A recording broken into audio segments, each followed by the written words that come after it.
welcome to the Resilient Mental State Podcast. I'm Kyle Shepard, husband, father, and resilience instructor of over 10 years. Join me as I sit down with writers, independent thinkers, and extraordinary individuals to discuss their unique wisdom through the lens of resilience. Resilience is the ability to effectively manage and recover from stress. It is essential to endure and grow from life's inevitable adversities. Resilience is a skill that can be trained.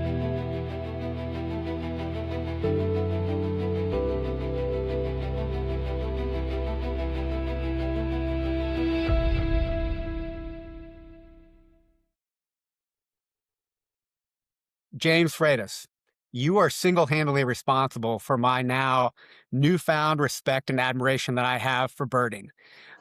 As you know, we've connected for several years, and I didn't really understand the endeavor for a long time. I knew cool pictures of birds were taken, but you being an outdoorsman, you being a photographer, and then sharing the different adventures and explorations that you go on to get these beautiful pictures of birds all around the country, and then writing about them. Your writing is somehow even more beautiful than the pictures that you take. And while you've made birding extremely cool for me, even more so, what I admire about you is the story that you have, your origin story for getting into birding, and then what happened to you in January of 2022.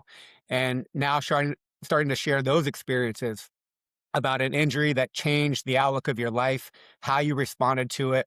And I couldn't be more excited that you're now starting to work on a book called Measuring a Life, Birds and Brain Injury, which is why I titled the podcast that way that I did today.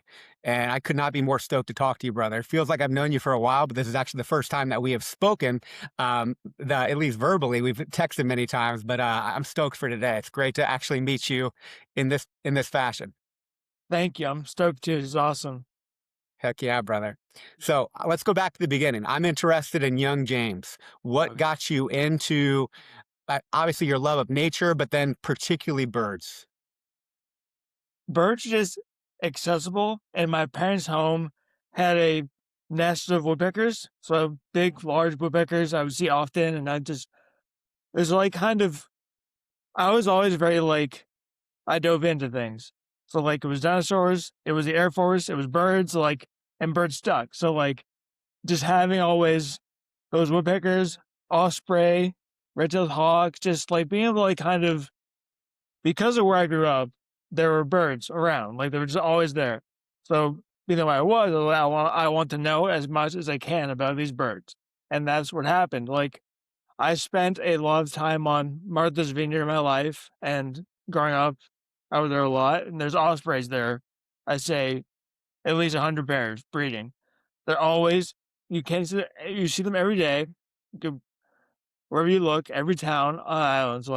They're kind of like my guiding star. I love osprey, and as I've progressed through life in all kinds of facets, those have been kind of like my grounding bird.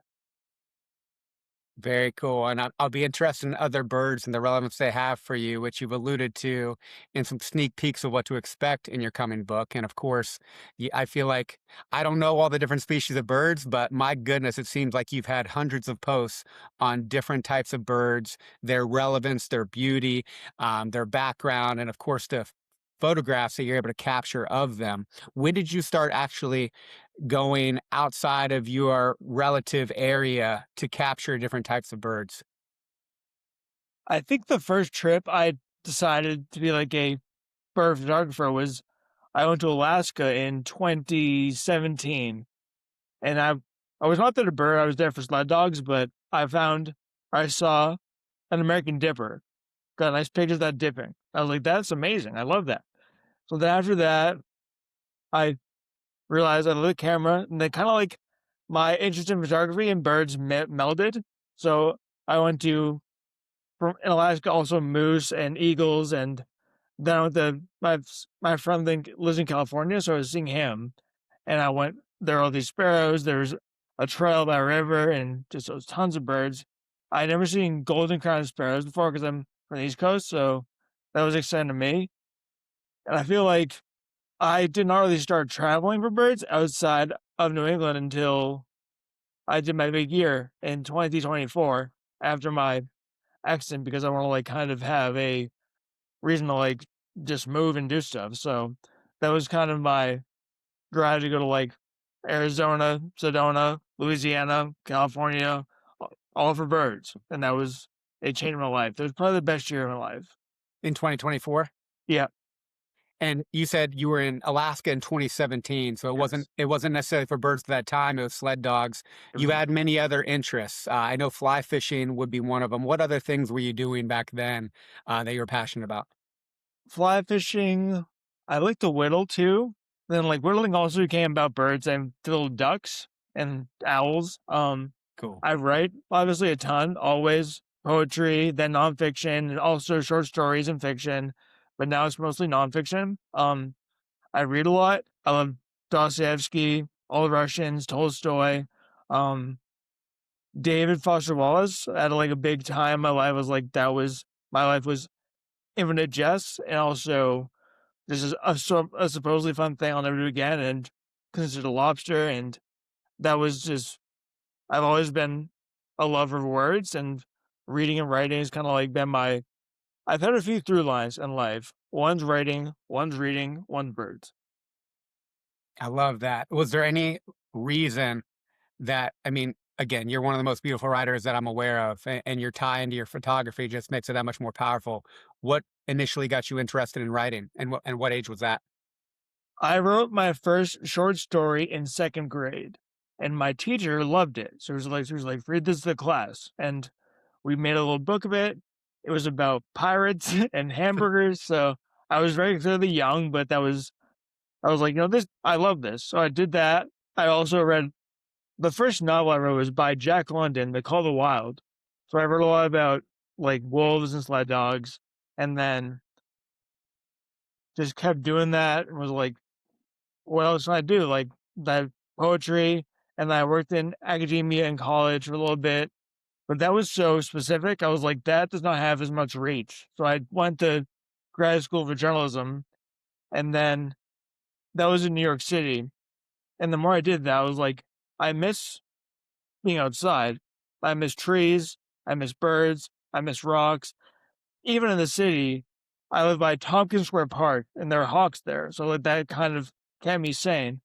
But as I've progressed, I'm like, I want to find ways to use my writing as kind of like the backbone of all I do. So for birds, that was my Substack. And now I'm in law school, and that's all writing. Not all writing, it's a lot. It's different writing, but it's still very writing. Um, I've also written in my life maybe 100 short stories.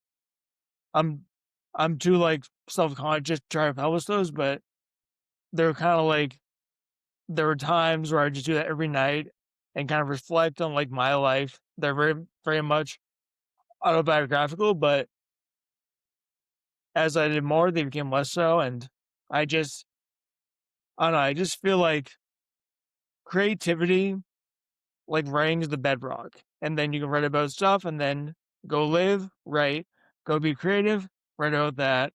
Like creativity fuels the creativity of writing. Couldn't agree more. And what an appropriate first book for you to recall your love of reading, The Call of the Wild, considering what you write about now and how you live. So let's go to January of 2022. Um, what happened? Where was it? Why were you there? And we'll start there. I was in Florida on a trip to go birding to see, I wanted to see a snail kite, but I think before the accident, we saw wood storks, belted kingfisher, loggerhead shrike, loggerhead shrike, um, eastern whippoorwill, roseate spoonbill. So like it was very much a birding trip, and it was still kind of early in the year for snail kite still, but I wanted that, and we had a tour booked for the Everglades, so we birded at Wakotahachie Wetlands and then Green Cay Wetlands, and then Loxahatchee as well. But the Everglades were like the big trip. So on the drive there, my last memory is I stopped at a gas station and then nothing. Apparently, well, not apparently, I just don't know what happened. I was there, but not there. I got hit by an 18-wheeler at a notorious intersection. In the hospital, they told my family who flew down to see me, they're like, because of where it was, then this makes sense. This happens. That's a terrible intersection. And my next, I got, so after that, I was at a hostel in Miami for about a month. And then they even told my family, like, get him back to Boston because there's great care there. So I'm lucky. I don't know how it happened. My father was a miracle worker. He got me med flight to Boston to Spalding Rehab. I was there for another 5 weeks. And that's my first memory back was I was on my back in a room. I don't know why, but like a nurse was talking to me and they were like, don't rip out your trach tube again because I did that already. And they're like, that's no good because once I ripped that out, they had to put that back in. And I was probably not the easiest patient because when you get a brain injury, you become very agitated and very like kind of anxious. And I'm still more anxious to this day. It's been 4 years, but I was definitely agitated and they had to zip me into a bed so I wouldn't try to walk. I was still trying to do stuff. I fell. I was a fall risk for a long time and I had to like be in a wheelchair with the seatbelt because if I tried to take it off to walk, they would say the alarm's off and they'd be like, he's just trying. Because that's kind of, I'm very stubborn. So I want to try things. I don't like to be limited. So I mentioned Osprey in my photos. I've taken lots of photos of Osprey. At the time, my then girlfriend brought photos I'd taken to like hang in my room to like give me some peace of mind. So there are osprey, there's a rowboat, there was an owl, there was me fly fishing, all stuff I could no longer do at that time. And so I'm also very much a fan of poetry. My favorite poet is Robinson Jeffers. And there's a line in his poem, Herd Hawks, about how pain is bad, but to the strong, incapacity is worse. So I just kept thinking like incapacity. That's me now. I'm not capable. And so that kind of became my impetus to drive me forward.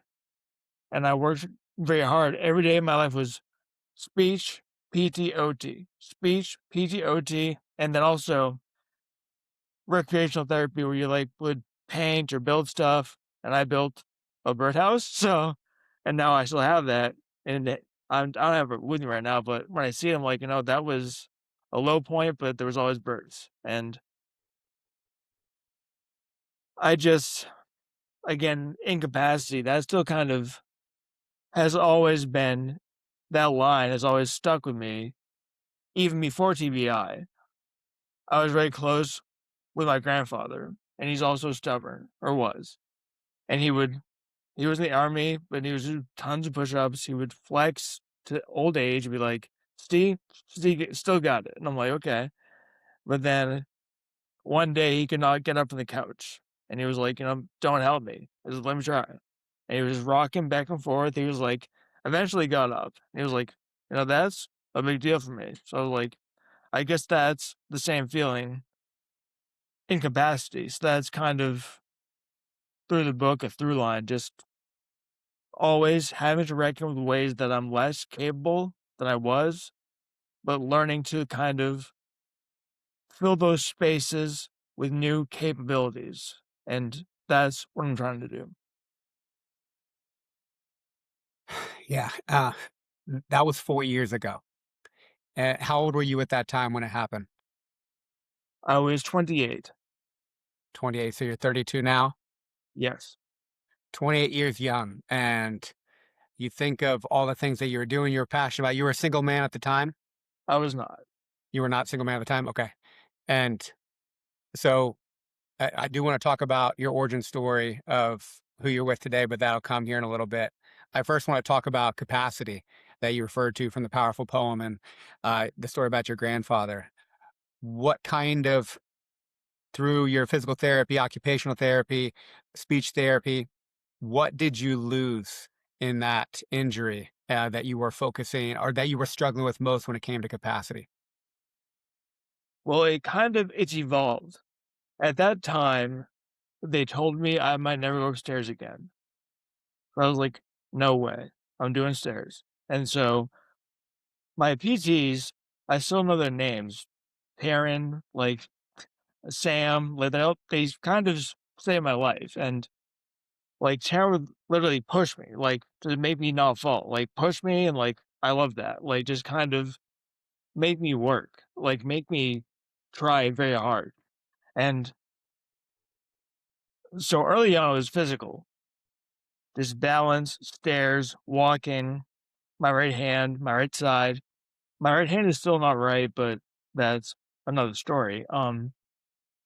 As I went on, the physical incapacity became mental, like because I always need a goal, and my goal was kind of for a long time just walk, stand, be more able.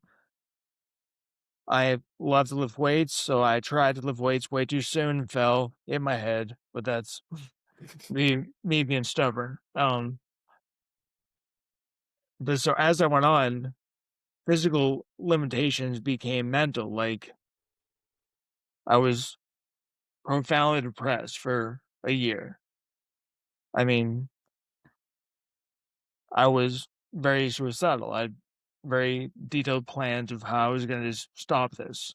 And TBI, you're far more likely for suicide, even like years after, because your life just gets totally restarting, and it's very demoralizing when you already liked who you were.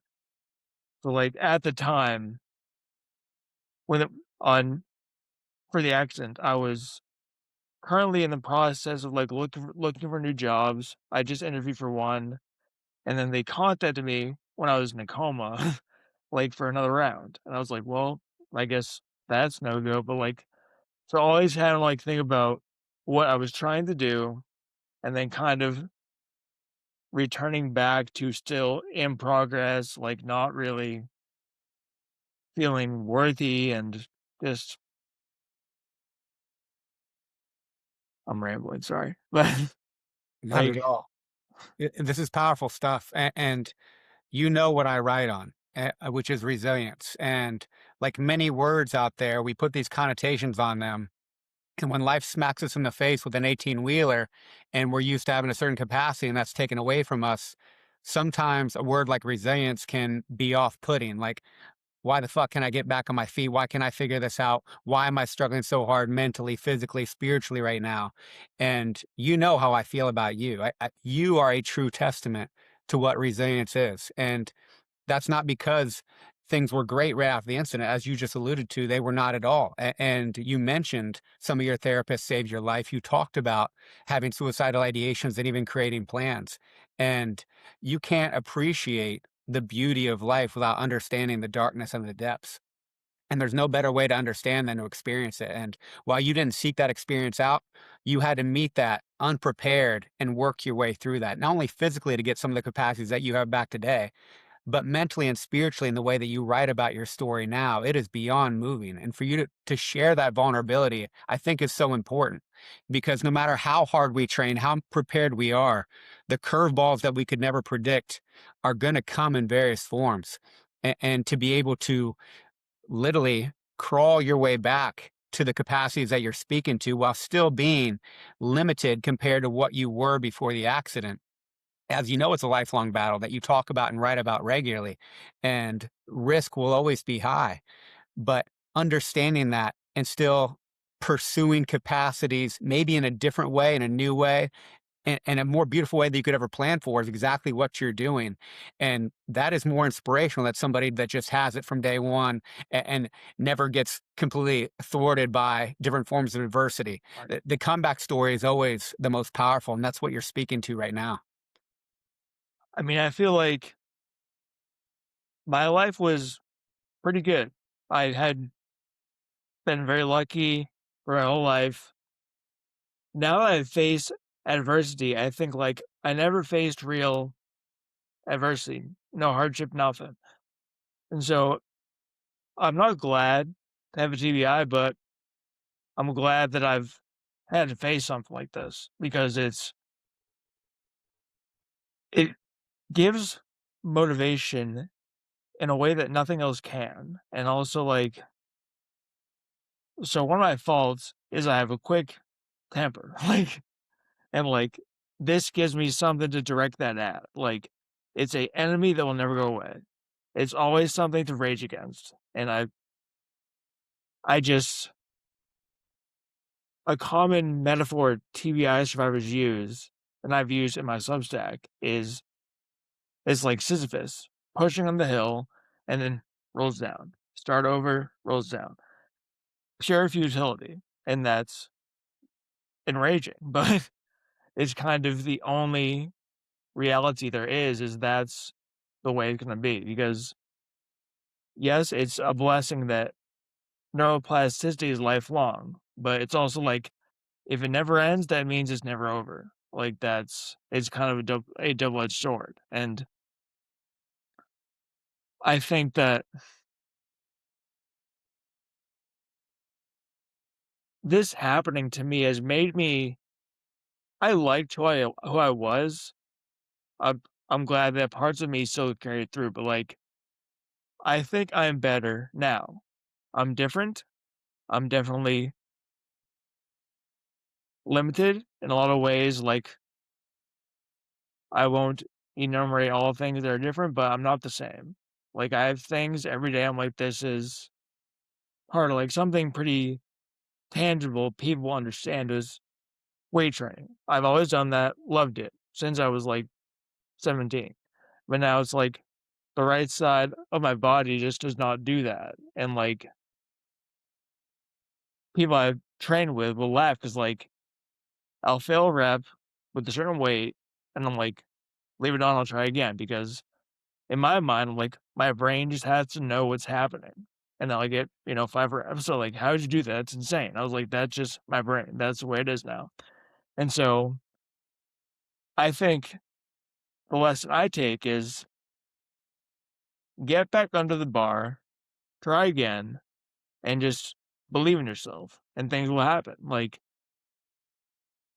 it's very easy to like just when you get faced with loss to crumble. Be like, I will never bounce back from this. This is horrible. Focus on the bad. What this has taught me is to reframe. Loss can very often be gained. And like I do absurd mental gymnastics. I'm like, actually, the best day of my life was January 14th, 2022. When really anyone else were like, objectively, that's your worst day. That's when this happened. Everything fell apart. You lost everything. But like, I'm like, no, it's the best day because that made me who I am now. That had that not happened, I would not be as empathetic. I would not have stopped drinking. Like, because you're not supposed to drink out of QBI. And so, well, you can, but they just told me don't do it. I was like, all right, I'm done. And that I don't miss it at all. Every day I'm like, I can't imagine still like paying money for that. Like, but that's a side tangent. Um,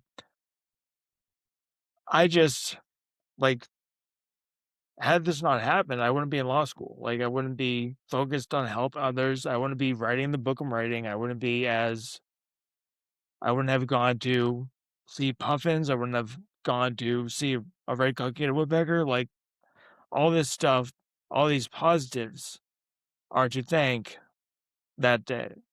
As much as the negatives are, so are the positives. To have gratitude for that day. Again, talk about another inspirational aspect of who you are. And to get to that point, not only of acceptance, but also realization that you're not who you are today, which is an amazing man who's changing many people's lives through the love of birds and through the love of powerful stories of transformation in response to adversity. It doesn't happen without that adversity. And to get to that gratitude obviously took you some time because of what you talked about before in going through the darkness and the struggles of the early days. I'm curious, you mentioned that some parts of you carried through the injury, you lost other parts of you. What parts of you did you lose from the injury that you miss? And what parts did you lose that you are grateful for? I lost I did not lose it entirely, but, like, I lost, again, abilities, capacity.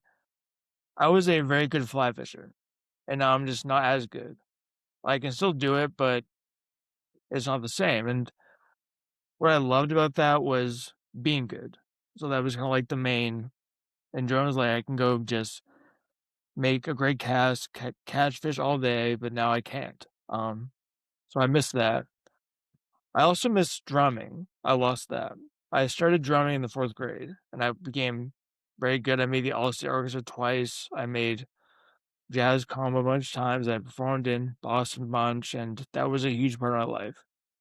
And now I just can't do it. And I've talked to other TBI survivors who also drummed, and they're like, "Yeah, we just can't. We lost that." And it's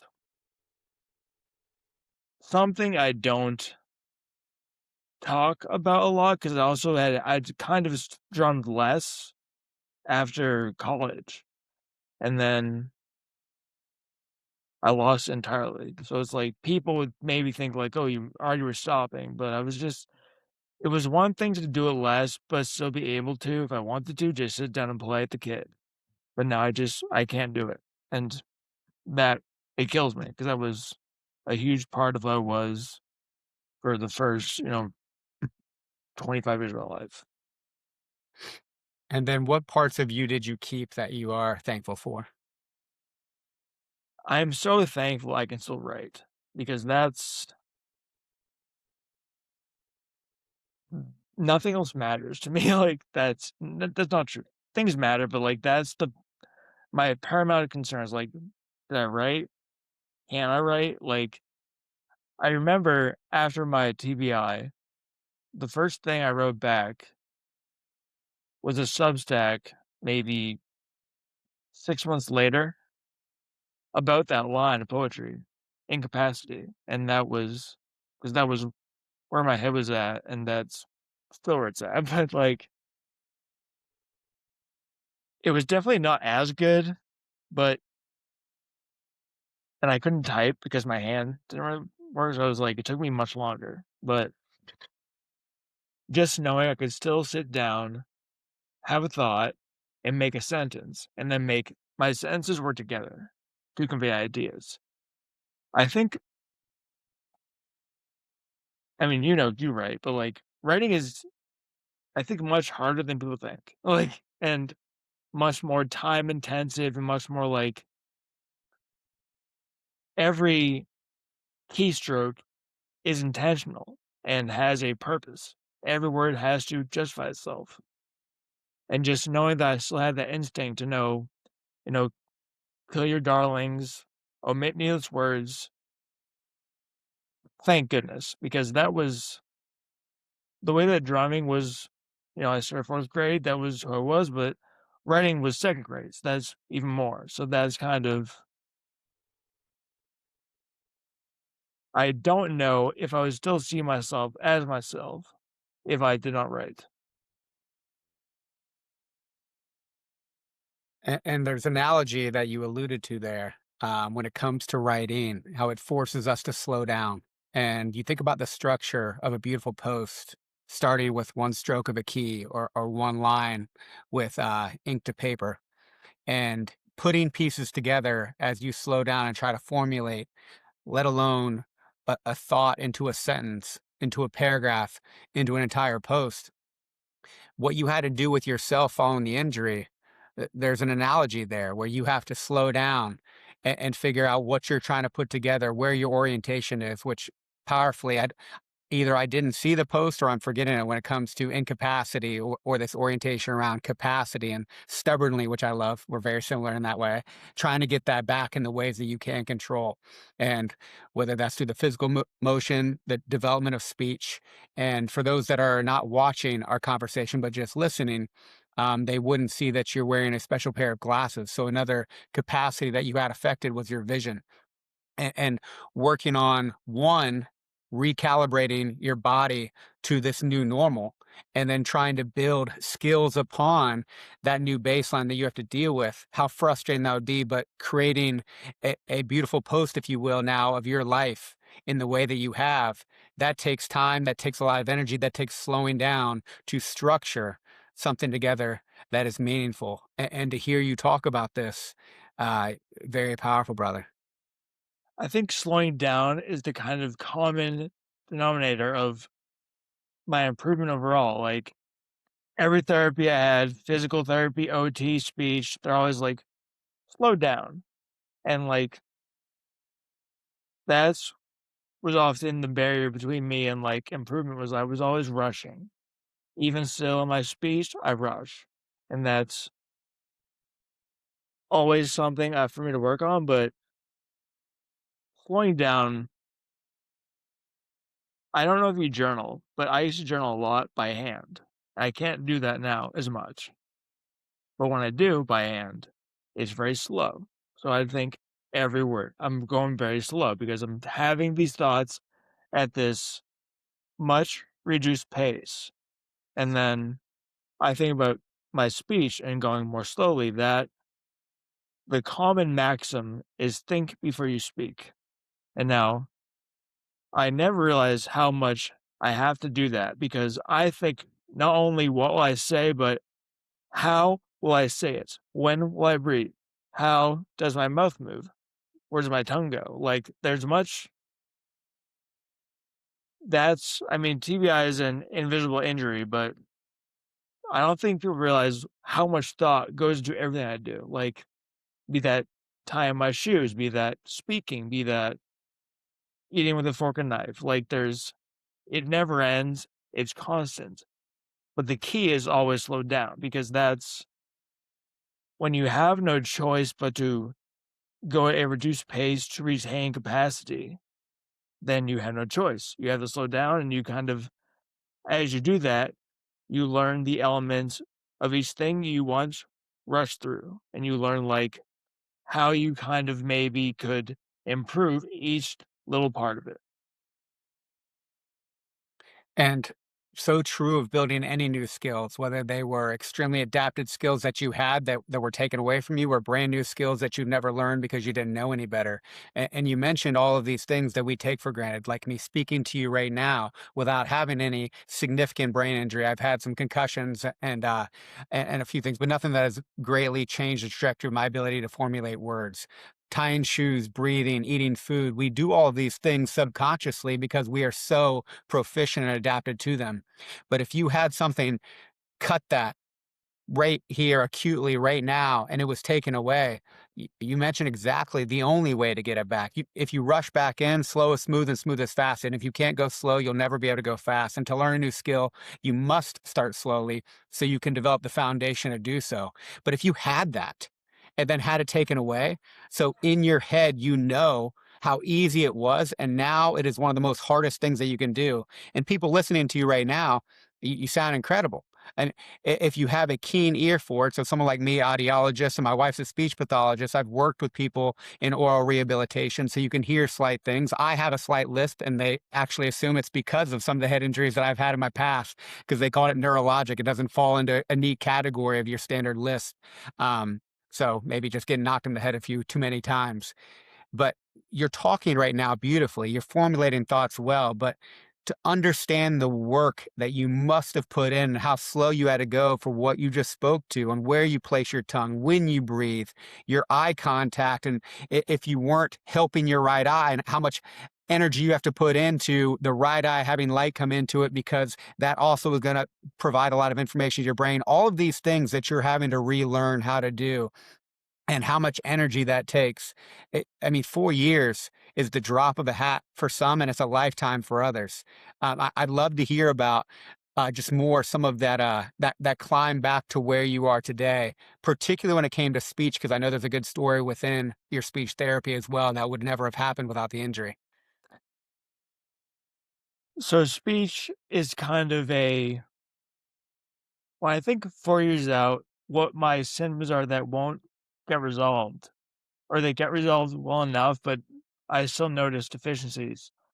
It's my speech, my right hand, my balance, and some executive function. Like, I'm more distracted, I'm more impulsive, but I've learned to kind of put the reins on with that. But with speech, I was very resistant to speech therapy at first because they wanted to focus on like word finding, which I've never had issues with. They wanted to focus on like making tally marks and like adding stuff up. I'm like, I can do that. I want to sound better. I want to focus on my voice. So first it was just my voice. I saw I've seen probably 6 speech therapists. Each time they'd ask like what your goals are. At that time, I was much more high pitched and raspy. So my goal was like, I want to sound like me. I had no recordings of my voice, but I kind of just at that time I kind of felt like felt like I had to do like I'm doing like that's how I felt to sound more like myself. And so they had me do some stuff for that, some vocal function, but mostly articulation, which is just reading like Peter Piper, Betty Botter, like all the tongue twisters. And I was like, this is kind of it's helping, but it's not my main concern. My main concern is I'm not baritone anymore, which I'm still not where I was, but I feel much better about it. Um, so just having to kind of like speech in a way was self-directed for my voice. I was like, just go slow. I would always read aloud to myself because my articulation is still not perfect, but it's passable. And I'll never not work. Even before this episode, I might have them right here. Yeah. My speech like practice. It's just like, Love it. always do that. I use like online stuff. I'm like, because I'm lost, I'm like, what's a legal tongue twister about like jurisdiction or like constitutional law? Because there are lots of long words in legalese, but I guess speech, sorry, I'm getting out of sidetrack, but see, speech is like, for me, it's vision is constant, but I'm used to it at this point. Speech is also constant, but I will never get used to it. I will never get used to it because before my TBI, I was working at a college at a writing center, and I would read kids' papers aloud to them, be like, all right, what can we change? What can we do? So, like, one thing I'd do was if they had long sentences, I'd read aloud, like, I'm out of breath. Where can we cut this in half? How can we make this shorter? And then I could not do that for years. I couldn't read aloud. I still get very self-conscious about my speech. Podcasts are me like thinking, how can I push myself to like do something outside my comfort zone and like kind of promote neuroplasticity because neuroplasticity is in response to new experiences. So that's what this is for me. And it'll only get better. That's what I'm trying to do as much as I can. I've done one podcast is two, and then I have another invite to do one more. But I want to sorry I'm getting so sidetracked, but I want to be a speaker ultimately about TBI, so like writer, speaker, advocate, legal professional, and then that requires I speak. So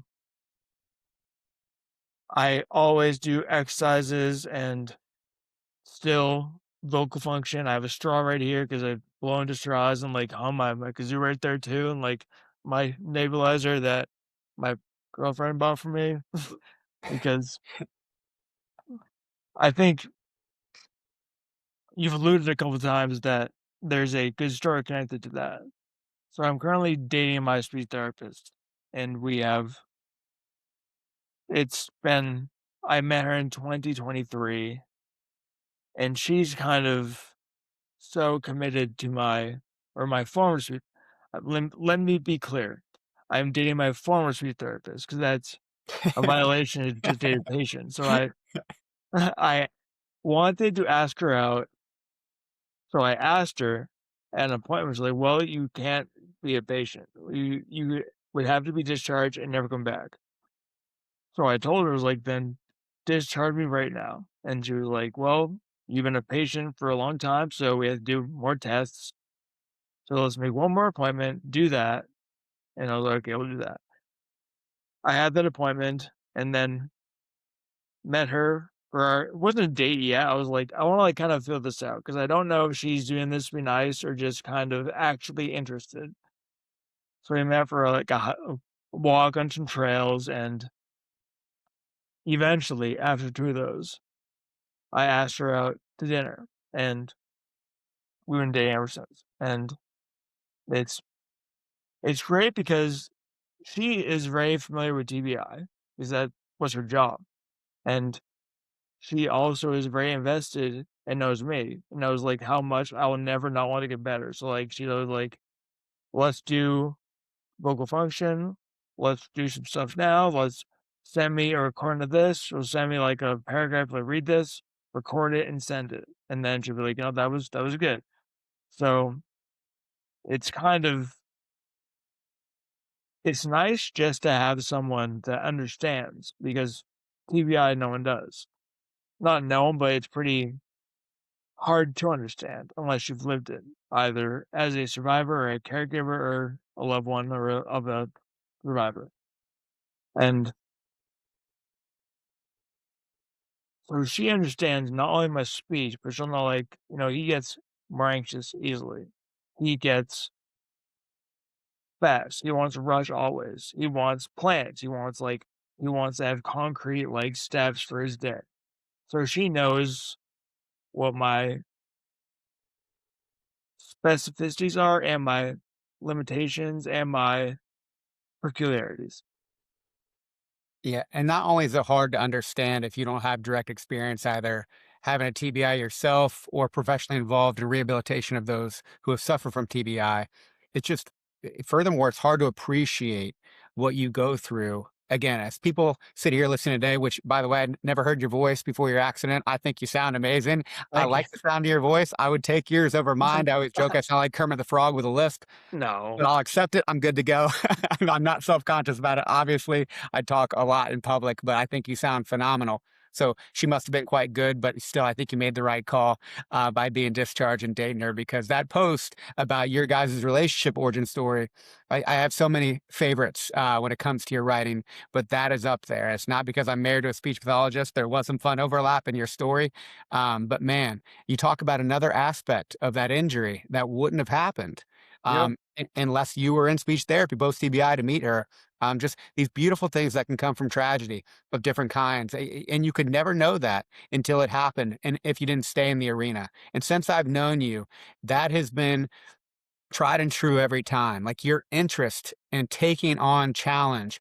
So, I mean, you had your slate wiped clean in some ways where you lost capability in your right arm. You talked to fly fishing already, which it's funny. My first time actually talking to you today, but my guess was that you would answer fly fishing initially just because I've gotten to know you through your writing. So I was correct in that guess. But you've lost some of these capacities that you had. And that doesn't mean you stopped using your right hand. You lost aspects of your vision in your right eye. That doesn't mean you didn't stop using your vision of your right eye or finding out the right balance for you. Another favorite post of mine, by the way, recently is when you talked about wearing a patch or not and how vulnerable you are in talking about being self-conscious and showing the invisible aspects of your injury. But when you don't wear the glasses that you're wearing now or a patch, it requires much more strain and mental energy to focus on reading, to focus on speaking, compromising your function, maybe even compromising your plasticity because you're taking on unnecessary stress to try and have the appearance of function rather than just owning it and accepting it. And what's cool about you is you accept those things outside of your control, that injury. But what you don't accept is your ability to challenge yourself when it comes to that balance, when it comes to that fine motor control, when it comes to that executive function or talking in public like you are right now, rather than avoiding things that are uncomfortable and especially challenging for you, still a young man at 32. No, you lean into it and you try to do it probably through a few times falling on your face, like you mentioned too, but you only learn from those missteps by actually stepping in the first place. And time again, connecting with you, you are willing to step in areas that make you uncomfortable for the purpose of getting more comfortable, higher performance to pursue the things that matter most to you. And it's fucking awesome, man. Also, I'll talk a bit about my eyes because it's they both work. They just don't work together. I have fourth nerve palsy, so they don't merge images. And also, I've had 3 surgeries to have them align more. At this point, they're in line. They just said don't merge. So, like, I always see 2 of everything, and that's why I'll patch because I tried to go no patch for a while. And they're close enough I can get by, but it's exhausting to always be, like, picking, "Oh, which image is real?" But I wore the patch. So when I started school, I was like, I don't want to be known as the eye patch guy. So I just didn't do it. And then with the amount of reading, it was not sustainable. So I just started wearing it every day. And people would ask, most were nice about it. And they're like, that the fact you're doing that with no patch for as long as you wear that is insane. And eye patches irritate your skin, like, long story short. And so this is just, it basically is they call it a foil. It goes on the lens, and they come in different opacities. This is the most opaque that this lets in the light. Well, it's the second most. There's one that's just beige. This one only does light. I also have one that's a step more clear than this, but this one seemed the most functional. So I'm just doing this. It's more for me because it's always not convenient to have an eye patch on. So plus that my eyelids were getting all swollen. So I figured this was just an easier way. I've worn glasses for 12 years now, so I'm used to this, and it kind of seems the most functional. Larissa's friends are optometrists, so I've seen them a few times. They're very, very helpful. One had me take a lens out, so I see one clear image, one blurry one, which helped a lot, but end of the day, it's still 2 images. One just blurred. So this kind of does a step further. Ultimately, I'll get a contact lens from them. It's called an occlusion lens, where it just basically blocks out the eye, and I look normal. But there's really no urgency for that right now. I have this, and also that's more, I won't say for other people, but for like how I also look more normal, which it's really not a concern of mine to look normal anymore. Like, worst case, I wear an eye patch. People say it looks cool. Like, I think it looks cool. Like, so I'm embracing it. My friend, I used to work on a trail crew with my friend, and I wore my eye patch every day. And he was like, "That's such a legendary part of you." And so I stopped wearing that for a long time. And then he told me, I texted him when I got it back. He was like, "I'm glad. Like, you should never stop wearing that. That's legendary. That's you."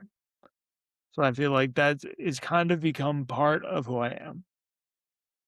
I'm with your buddy. I do think it's legendary. It's like the ultimate form of ownership of what happened, like full acceptance, but because it benefits your vision. Now, this is more functional and more convenient. And if it's making your eyes swell up and it's uncomfortable, don't wear the patch, but own it if and when you do wear the patch. And when you posted that picture in the post talking about this exact thing that you just shared, how cool. And now learning that your first short story you ever wrote in second grade was about a pirate and cheeseburgers, rocking Yeah. that patch and running around with Yeah. a cheeseburger, you become your short story of Right. rebel, not taking on adversity and or not accepting adversity to alter the course of your life.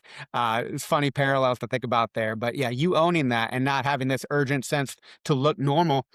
Yeah, the worst thing you can call me is normal. And you are far from normal, brother. You are extraordinary, extraordinary, not only in your story, but what you continue to take on purpose in order to better your life and those around you. I'm curious, 4 years later, you've gone through many types of therapy. You mentioned you still carry aspects of that injury with you, like you've shared. What things are you working on right now outside of speaking in public and getting more comfortable being uncomfortable there? What kind of other things are you working on outside of school? Still my right hand, just I'll write there. I have Leo pads. I'll write by pen and paper. I'll just transcribe poems and also typing and just balance. And still, I mean, it's been 4 years, but I lost a ton of mass in my legs because I was in a wheelchair. So I'm still, I'm definitely strong again, but like I'm not as strong because I was always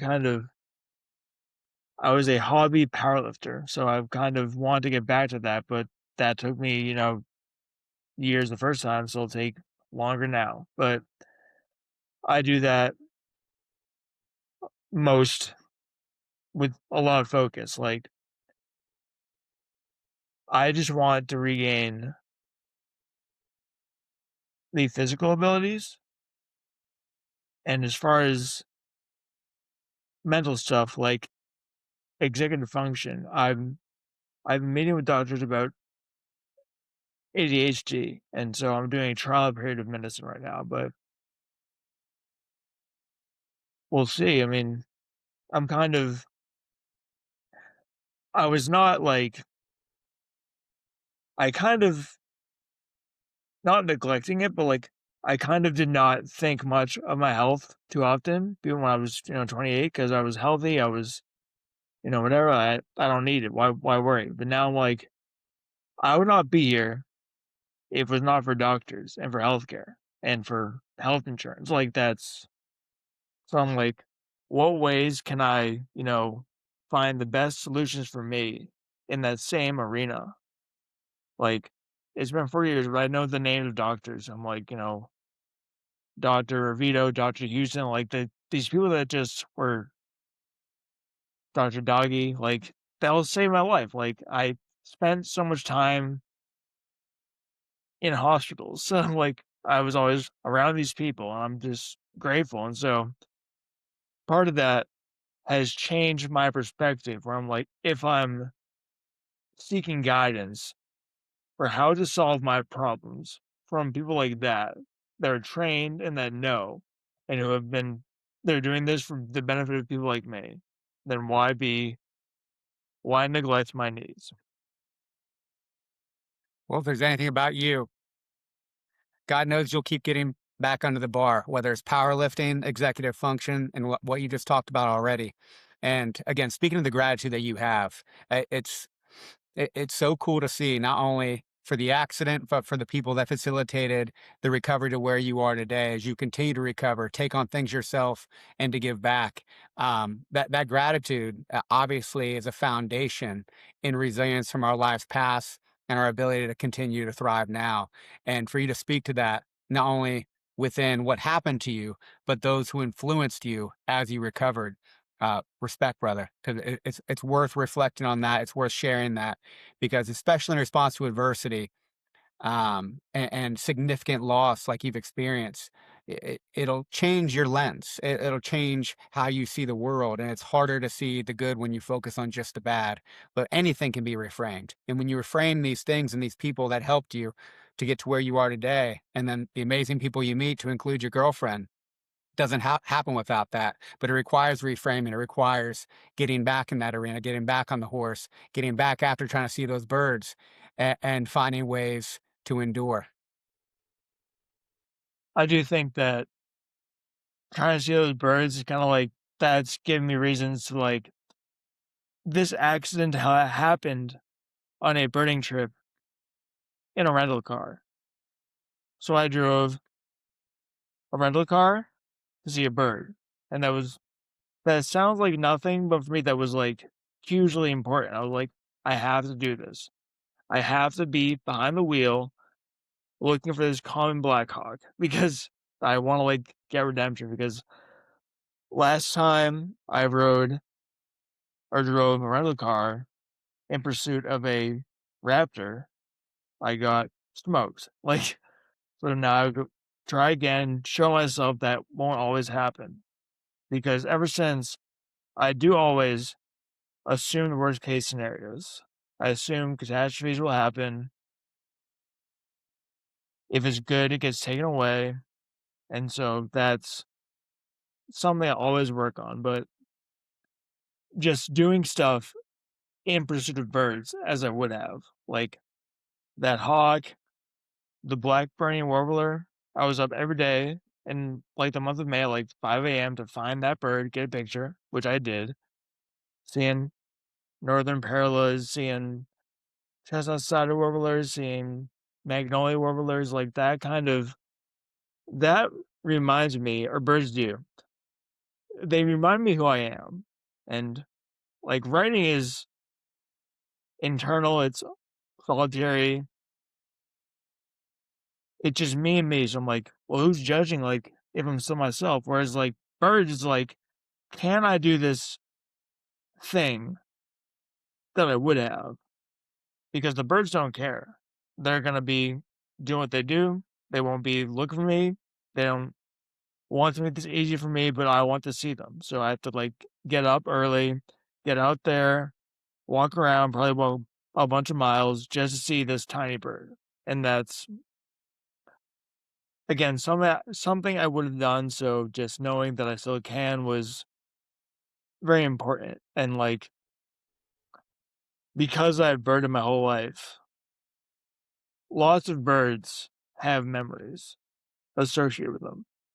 And as your life changes, those memories and the people that especially out of GBI, like, people just leave, and they just go away, like, so just having bird memories and then knowing, like, that person gets that bird, I want to reclaim that bird. So, like, knowing I'm going to, like, get up early and drive this place and find that bird, get new memories. Just kind of having a new drive to do that. So, like, palm warblers, fox sparrows, harlequin ducks, like, that was kind of I kept a list for my year, but also, like, a mental list of birds to, like, kind of reclaim, and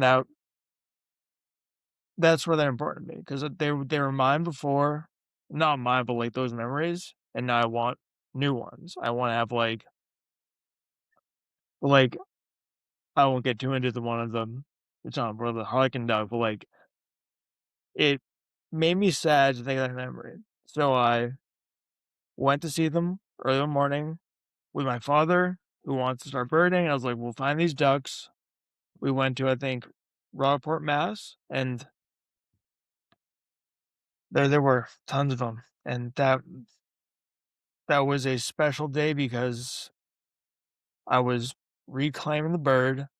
I was with my father who one thing that TBI teaches is the importance of family, like, both my parents have helped me in ways that when you're 28, they shouldn't be doing, like, helping you shower, helping you I won't get you graphic, but, like, just helping you shave your face, like, helping you, like, just do the most basic things. And when you're 28 and you get brought that low, they help you just kind of remain functional in the most basic ways. And I'm ever grateful to them. And I'm very close with my parents, but now I'm much closer. Sorry, it's a kind of a tangent, but Yet a beautiful one. And you're talking about reclaiming birds and relating it back to your emphasis on incapacity and what remained through your injury as you build back some of your physical capacities to get back parts of yourself that you didn't want to lose. Birding absolutely being right up there with writing. And now Rock and Hawk, the incredibly popular Substack, where not only Who cares about number of followers, which you have many, but the engagement that you get is always so cool to read through the comments and the discussions and all the people that are inspired by your work in the field to capture these pictures. And then, of course, your personal story. It speaks volumes to kind of who you are and how you do it. But you are a writer, you are a photographer, you are a birder, and you make those pursuits beautiful. And you were able to keep that and, in your words, reclaim it post this loss. And how empowering is that? Of course, you have to do it differently. You have to challenge yourself more. You have to embrace more suck in order to get out there early and deal with your balance on these trails, deal with trying to stay quiet, deal with holding cameras in different ways, your vision, everything else that you've talked to today. And yet you do it and you produce some of the most beautiful photography and posts that you can find. And again, the appreciation that hopefully people can build and hearing you talk about how much effort goes into that only makes the art that much more powerful. I mean, the comments on those posts are very meaningful to me, so I think I have replied to everyone ever, and also just I write that newsletter for me, but also now for TBI survivors, and some reach out like, "I've read this 3 times today, you get it, like, I thought no one did, but you understand," and that I want to show people that they're not alone, because with brain injury, it's very easy to feel alone, and there's kind of it's you are alone, like, it's your brain. And every TBI is so unique. So, like, mine, I don't have issues with memory, which is kind of a fluke, but it still happened. I still was in a coma for a long time. I still lost, I'd say, more than just the months in the hospital. I lost probably 3 years of my life. But people have TBIs also. I had mine was called a diffuse axonal injury, which means that my axons throughout my body were sheared. So my brain doesn't connect to my toes the same way. It's everywhere. Every D is called a DAI. Every DAI is different. So like I've been connecting with a TBI survivor who also got a DAI, and his symptoms are so different than mine. And he was like, we have both the same story, but very different. And I think that is kind of shows how lonely TBI is, where the people you think would get it, they get it, but also like they don't have the same menu of issues you do. Like they don't have the same array of symptoms. So like the people that are the most understanding also might not understand exactly what you want them to. You said something pretty powerful earlier about why you write. And in the age of AI, which I don't think there's a wrong reason to write. And I get some people are out there trying to make money and trying to be efficient, and AI is a tool, yada, yada. But when it comes to me as a reader, I'm quite passionate about reading human created work. And your why, you writing for you and you first, is important when it comes to the power of what writing can do that we talked about before, slowing down your thoughts, getting everything that happens in our head onto a physical form in front of us, and the work required in just drafting a sentence, let alone a post or a journal entry. If you don't, it doesn't need to be public facing. The act of writing is so powerful. That's what I did for many years before I even thought about Substack.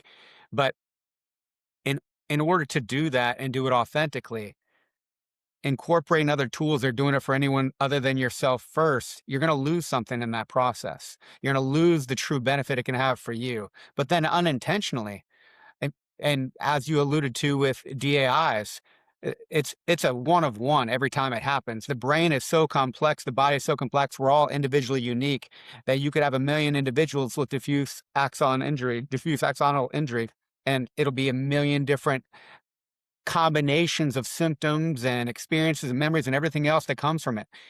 But the concept is quite similar across the board. Specifically, there's going to be variance, but the impact that can have for others unintentionally when you start with your unique experience first, writing for you and you first and foremost. Authenticity comes through that, skills develop from that, and then you can branch out from there and then find more meanings behind your why, but still stay anchored to that original one. And that's obviously true in how you're speaking today and what comes across when you write your posts. I think the biggest priority in writing and speaking is honesty, because honesty brings with it vulnerability, which is the most, I think, when you're vulnerable, you invite others to do the same thing. Kind of like to think like, how can I kind of view myself from afar and think like, what should I change? What's good? What's bad? How can I be honest in ways that are maybe not flattering? And that's something I try to do in my writing is like, I don't worry about how I come across, good or bad. I worry, do I come across as honest? Is this how I felt? Like, there are definitely things I've written where I'm like, I should delete that. That's too honest. Like, that's you really. It's important to remember this is for an audience. For me, it's mostly birders. So, like, I'm kind of a unique confluence of birding and disability, and also just memoir. So it's kind of people find Rock and Hawk for the birds, and then I'll hit them with like 2,000 words about my TBI. So it's like I've tried to divide that into two sections, which I do, but also the more I try to do that, the more I realize they kind of aren't different. Like, because birds and me, Rock and Hawk is about not just birds, not just me. It's about the way that birds kind of the role they play in my life. And the thing I'm most proud of writing is about my grandfather when he passed. And when he died, I'd been walking on the beach that day and I saw a dead gull. And it looked like it just wasn't bloody, just fell out of the sky. And I remember looking at its eye, and its eye was still wet. And I was like, what happened here? And it was not, he did not die that day, but I got contacted by my sister. It was like, it's going to happen soon. So, like, get back here and see him. And then birds always kind of inform how I think. So, when I went to hospice to see him, he had a blanket on, this white blanket. And he was so skinny because he had refused his feeding tube, which is why he died. Which I think that he's stubborn, doesn't want that, kills him. Like it's not humorous, but it feels apt. Like he made the choice. He was like, "This is my call. It's ending my way," and that's his song was "My Way" when he got walked down out of the funeral. And anyway, in hospice, he had a white blanket on, pulled tight against his bony shoulder, and it looked like a wing. And I was like, "That's the bird. That's the dead gull." And I understand part of that is me just assigning meaning to birds, but also I can't help think like these things are there to be found. I find them because I love birds and my grandfather, but like the fact they're there is they're not just there because by coincidence. And I feel like that's what birds are for me is they inform and illustrate the rest of my life. So like being in law school now, I haven't birded in months. My birding experience is house sparrows as I walk to the library. And part is like, birders malign house sparrows because they're non-natives. And I'm like,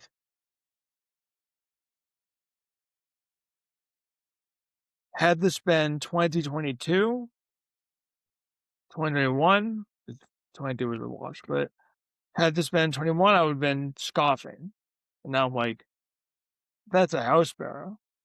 I'm so lucky. I'm so happy to see that, to hear it sing. Like that's, and just kind of that shift of perspective regarding house sparrows, I think is illustrative of a larger shift in my view ever since my accidents. That less is more, and there's always wonder and beauty to see if you just look and accept it. Don't write it off, just be more open to what's there.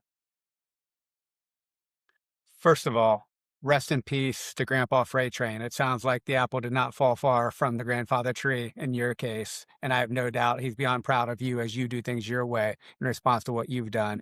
And I look forward to reading more about him as you've alluded to aspects of your book and questions that you'll answer there that I couldn't be more stoked about, that I know will be some time, because you mentioned you are in law school now and you are having to reframe and appreciate some more mundane aspects of some of your passions because of how hard you were diving into this endeavor. Why law school? I was actually in Louisiana to see that woodpecker, and my aunt is a lawyer, and my uncle is a very he worked with the government for decades. He's a very impressive guy. So I was with them talking, and I was like, maybe law school, I don't know. And he was like saying he always felt like he should have gone. And my aunt was talking about how much she loved, just loves it. And how if I can write, then that's great. And it just seemed to kind of align. Law has always kind of been in the back of my mind because I have lots of lawyers in my family.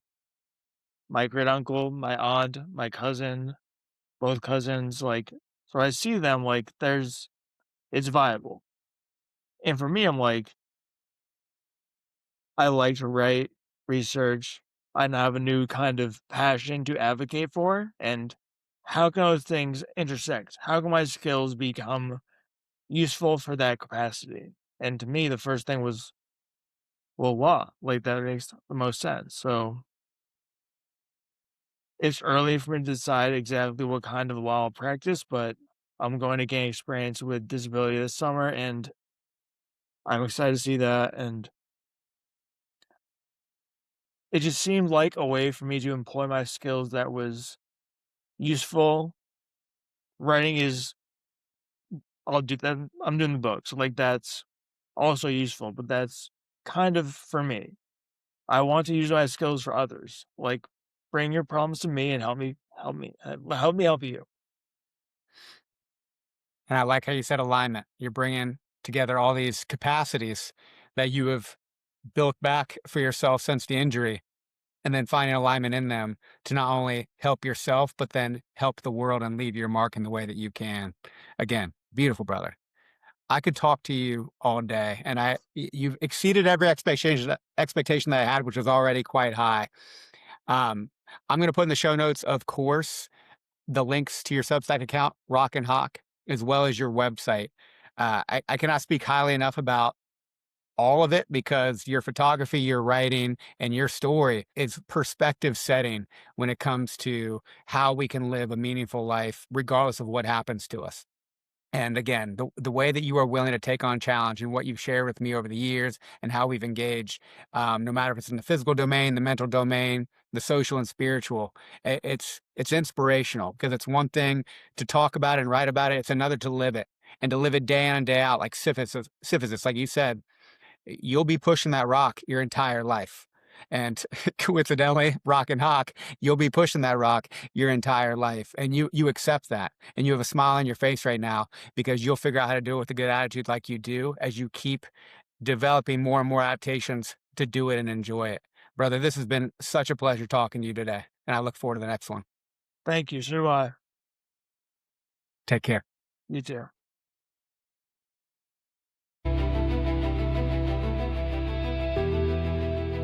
Remember, all the knowledge in the world means little unless you uniquely apply it to your life. Challenge yourself to take action. Knowledge applied is wisdom earned. Determine what is important to you and get after it with intention, effort, and consistency.